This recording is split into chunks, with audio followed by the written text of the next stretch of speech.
चलो बच्चों, आज हम लोग बात करेंगे श्वसन मार्ग के बारे में। और श्वसन मार्ग में सबसे पहली बात बाबू, श्वसन मार्ग किसे कहेंगे? बाबू, श्वास जिस रास्ते से होके जाता है ना, उसे हम लोग श्वसन मार्ग कहते हैं। सांस जिस रास्ते से होकर जाता है उसे हम श्वसन मार्ग कहते हैं। अब बात करेंगे, नंबर 1 पे आता है नासा छिद्र। बाबू, नासा छिद्र में क्या होता है? बाल छोटे छोटे कणों को चिपका लेते हैं। नाक में बाबू देखिएगा ना, हाथ डाल के छोटे छोटे बाल होते हैं, जो धूल के कण होता है ना, उसको वो क्या कर लेता है? चिपका लेता है। अब बात करेंगे, दूसरे नंबर पे आता है नासा कपाट। नासा कपाट का मतलब बाबू क्या होता है? यह चिपचिपा पदार्थ पाया जाता है जिसे हम लोग म्यूकस कहते हैं। इसको हम लोग बाबू क्या कहते हैं? नासा कपाट। इसको क्या कहेंगे? नासा कपाट कहते हैं। इस पे कभी कभी चोट लग जाता है ना, तो बड़ी दर्द महसूस होता है, आंखों में आंसू भर जाते हैं पूरे। अब बात करेंगे, यहाँ पे एक म्यूकस होता है जो चिपचिपा पदार्थ होती है। यह क्या करता है बच्चों? जैसे नाक के बालों से कुछ कण नहीं रुक पाते हैं तो यह और अंदर चले जाते हैं, तो यह क्या करता है? म्यूकस उसको चिपका लेता है। और जब हम लोग 2-4 दिन के बाद या 1 दिन के बाद सुबह शाम में निकालते हैं तो नेकटी के रूप में निकलता है। अब बात करेंगे बाबू फायरिंग्स के बारे में। फायरिंग्स का मतलब हो गया ग्रसनी। ग्रसनी में भोजन और हवा दोनों जाता है, इसको क्या बोलेंगे?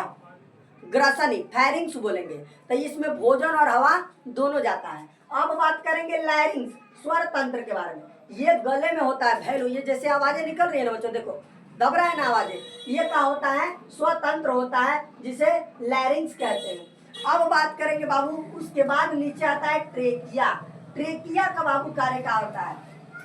देखिए ट्रेकिया, ये जो है ट्रेकिया है, देखिए है ट्रेकिया। ट्रेकिया ट्रेकिया के बाद बाबू कहा आ जाता है यहाँ से, ये देखिए छोटे छोटे ही क्या बोला जाता है, इसमें बहुत नॉर्मल एक हड्डी होती है। यह एक प्रकार की हड्डी है जो क्या करती है, ये गले को ना फुला के रखती है। अगर यह ना फुला के रखेगी तो क्या हो जाएगा? चिपक जाएगा। जैसे कभी कभी हम लोग नहीं देखते हैं, जैसे मान लीजिए समरसेबल चालू है, पानी चलता रहता है तो पाइप फूली रहती है, पानी खत्म हो जाता है वो चिपक जाता है। तो उसी तरह यह अगर चिपक जाएगा तो बड़ी परेशानी होगी, इसीलिए इसमें क्या लगा होता है? यह एक हड्डी नुमा लगी होती है। अब बात को समझना, इस क्रिया को, यह जो नली आती है यह 2 भागों में बढ़ जाती है, जिसे हम लोग ब्रोंकाई कहते हैं। ये 2 भागों में बढ़ती है तो क्या कहते हैं? ब्रोंकाई। अगर कई भागों में बढ़ गया तो ब्रोंक्यूलेस। जब अगर 2 भागों में बटा तो ब्रोंकाई, 2 भागों में बटा तो ब्रोंकाई, और कई भागों में बढ़ गया तो ब्रोंक्यूलेस कहेंगे। समझ में आ रही है बच्चों? अब देखो, देखो इसको तो हम लोग ब्रोंकाई बोलेंगे, ये जो 2 बटा है।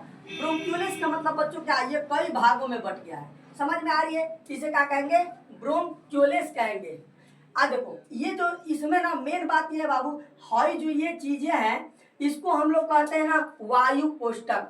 क्या कहते हैं? वायु कोष्ठक। इसमें वायु आकर के क्या होता है? रुकता है यहीं पे। अब बाबू इसको क्या कहते हैं? एल्वेलिक। इसे क्या बोलेंगे? एल्वेलिक। अगर कई भागों में, अगर 2 भागों में बटा तो ब्रोंकाई, अगर छोटे छोटे में बट गया तो ब्रोंक्यूलेस कहेगा। समझ में आ रही है? यहाँ तक तो किसी को डाउट नहीं ना जा रहा है बच्चों? आगे चले फिर। अब देखो तो इसको एक बार अच्छे से पढ़ लेते हैं। मैं क्या बोला?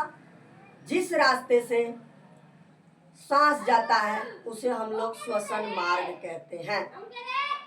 नंबर 1 पे आता है नासा छिद्र। नासा छिद्र, उसके बाद इसका करता है छोटे छोटे धूल कणों को रोक लेता है। उसके बाद क्या आता है? नासा कपाट। इसमें म्यूकस चिपचिपा पदार्थ पाया जाता है जो जो क्या करता है? छोटे छोटे धूल के कणों को रोकता है। समझ में आ रही है? उसके बाद यह क्या करेगा? उसके बाद आ जाएगा ग्रसनी में। ग्रसनी उसके बाद आती है जिसमें भोजन और हवा दोनों मिलती है। उसके बाद क्या करेंगे? ट्रेकिया आएगा। उसके